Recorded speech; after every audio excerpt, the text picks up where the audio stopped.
The rise of shadows did not begin with thunder or fire, but with silence that lingered too long across the Pride Lands. The sun still rose, the herd still moved, and the wind still carried familiar scents. Yet something essential had slipped out of rhythm. Kion felt it the moment his paws touched the stone of Pride Rock that morning. The ground felt distant, as if the land itself no longer spoke with the same certainty. Balance, once a steady presence, now felt thin, stretched, fragile. He stood alone at the edge, watching the plains below. Paths that once crossed naturally now curved away from each other. Waterholes were quieter, guarded by wary eyes. Predators hunted with sharper desperation. Prey moved in tighter groups, fear humming beneath every step.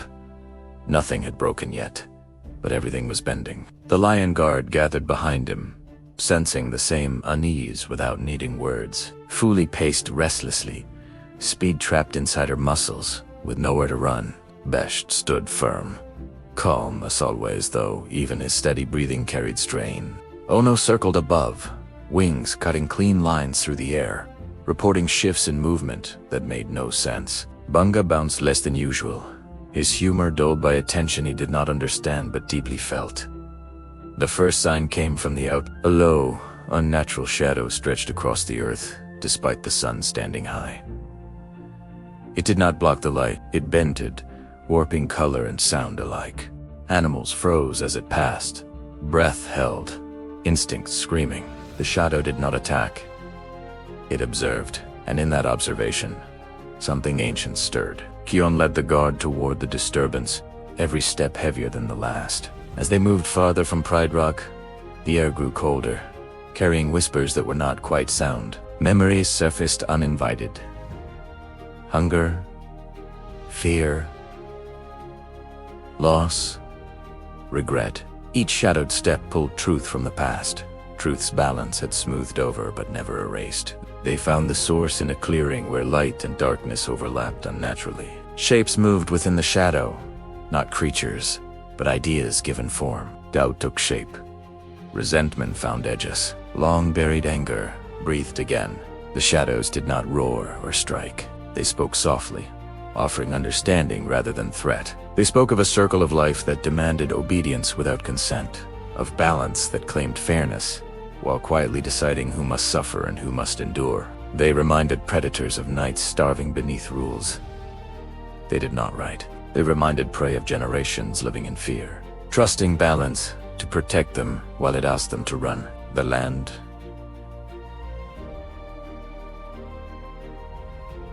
listened. Kion stepped forward, the roar stirring defensively within him. But he did not release it. He remembered too well the cost of forcing peace. Instead, he spoke of harmony, of connection, of shared responsibility. His words echoed, but they did not settle. The shadows answered calmly, asking why balance had never listened before. The question struck deeper than any blow. Around them, animals began to gather, drawn by curiosity, then by recognition. Heads nodded slowly. Whispers spread. The shadows grew darker, stronger, fed by agreement rather than fear. Balance was not being attacked. It was being questioned. The Lion Guard moved instinctively, positioning themselves to protect, to intervene, to restore order if needed.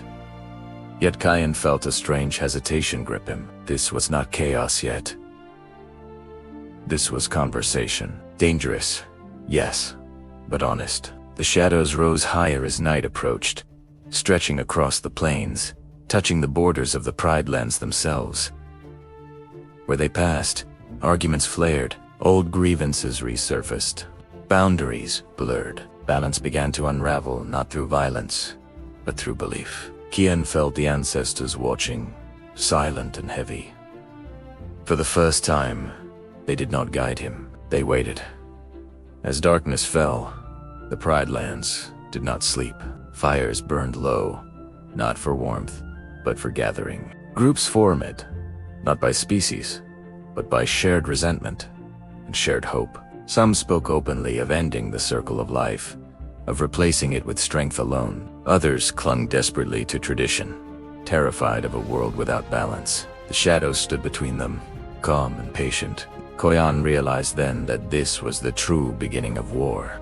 Not a battle of claws and roars, but a war for belief itself. Balance faced extinction, not because it was weak, but because it had been taken for granted. As the moon rose, casting pale light over a divided land, Kion stood with his friends, heart heavy with the knowledge that no roar could silence doubt. The shadows had risen, and the Pride Lands stood at the edge of a future that would demand more than power. It would demand choice. The second night arrived without warning, as if the sun itself had fled rather than set. Shadows no longer waited for darkness to grow. They moved freely now, stretching across the Pride Lands, even while faint light still clung to the horizon.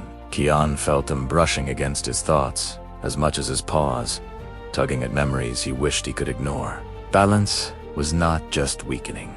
It was being pulled apart from the inside. The Lion Guard stayed close as they moved through the land, no longer acting as protectors alone, but as witnesses. Everywhere they went, the same pattern repeated. Arguments where there had once been understanding. Suspicion where trust once lived. Predators and prey no longer avoided each other out of instinct, but confronted one another with questions sharpened into accusations. The shadows did not force these confrontations. They encouraged them, standing quietly at the edges, letting old wounds speak for themselves. In one valley, Kion watched a group of zebras refuse access to a waterhole they had always shared, their voices shaking as they spoke of fear, passed down through generations. In another, hungry predators gathered openly, no longer ashamed of their anger, no longer willing to accept limits that had never fed their cubs. Each side spoke truth. Each side listened only to itself. Kion tried to intervene, stepping between groups, as he always had. He spoke of the circle of life, of balance as something that protected everyone. This time, the words fell flat. The shadows answered before anyone else could, asking calmly why. Protection always seemed to come after loss. Why balance reacted instead of prevented. Why so many had learned to endure instead of live. The questions echoed long after the shadows withdrew. The Lion Guard began to feel the strain in different ways. Fuli grew restless, snapping at the air, frustrated by how slowly everything moved when danger no longer came in a form she could outrun. Besht grew quieter, absorbing anger and pain until it weighed on him like stone. Ono saw too much, his sharp eyes catching the spread of division long before it reached the ground. Even Bunga struggled, his fearless confidence shaken by the realization that bravery alone could not fix what was breaking. As night deepened, the shadows gathered again, larger now, more defined. They no longer hid their purpose. They spoke openly of ending the circle of life, not through destruction, but replacement. A new order shaped by choice alone, free of inherited roles and ancient rules. They promised freedom from fear, from hunger, from restraint. And the land listened because the promises touched something real. Kion felt the roar stir violently, ancient power reacting to the threat of extinction. For generations, it had protected balance from those who would tear it apart by force. But this enemy did not fight with claws.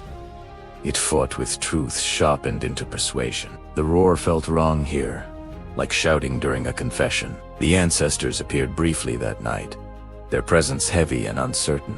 They did not command Kion to act. They did not tell him he was right. They asked him one question and then faded into silence. What are you willing to lose to preserve balance? The question haunted him. By dawn, the Pride Lands were openly divided. Groups formed camps, marked by fire and shadow. Paths between territories were blocked. No blood had been spilled yet, but the tension was sharp enough to cut. Everyone waited for something to break. Everyone believed it would be soon. Kion stood once more at Pride Rock, looking down at a land he no longer recognized. He understood then that this war could not be won by defending the circle as it was. Balance could not survive as a rule imposed from above. If it was to live, it would have to change. And change meant risk. As the shadows stretched across the plains once more, Kion made a quiet decision that would shape everything that followed.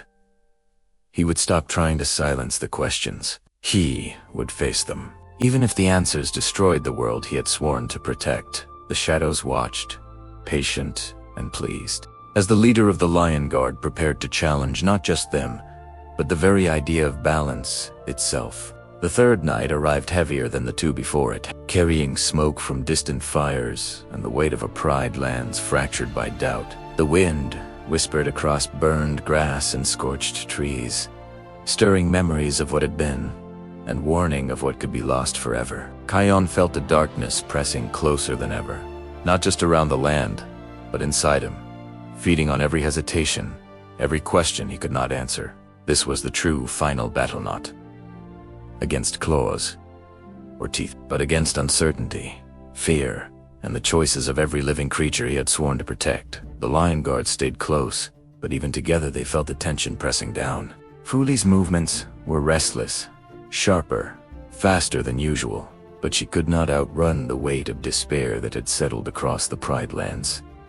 Vestus' calm had deepened into stillness, a heavy patience, as though he alone carried the hope of survival on his massive shoulders. Ono circled higher than usual, scanning every movement below, yet the ground revealed nothing he could truly control.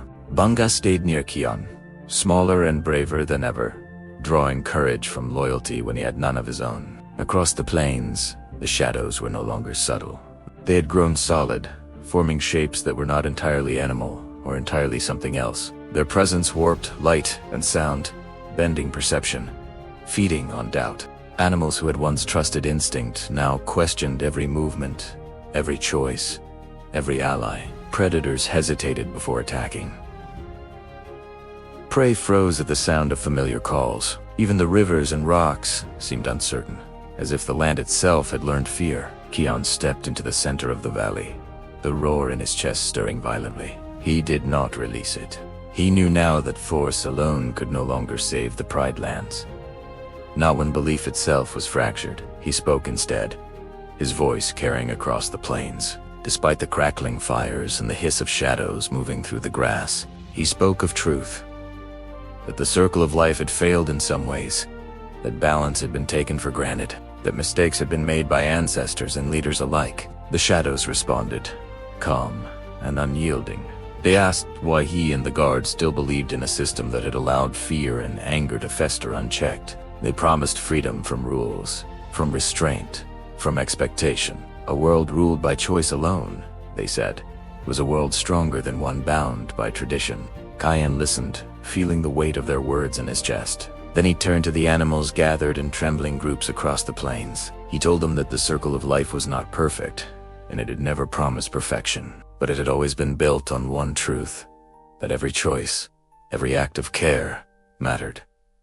He did not demand obedience. He did not demand faith. He asked only that they choose to protect one another even when the world offered only doubt. The Lion Guard stepped forward as living proof. Besht absorbed anger that could have exploded into violence, standing between factions larger and stronger than himself. Fuli restrained her speed, guiding the lost and frightened to safety rather than letting her legs chase retaliation. Ono circled with precision, keeping watch over every movement and ensuring that no harm reached the innocent. Bunga stood his ground against animals who mocked courage, small but unbroken, showing that belief could persist even in the deepest shadow.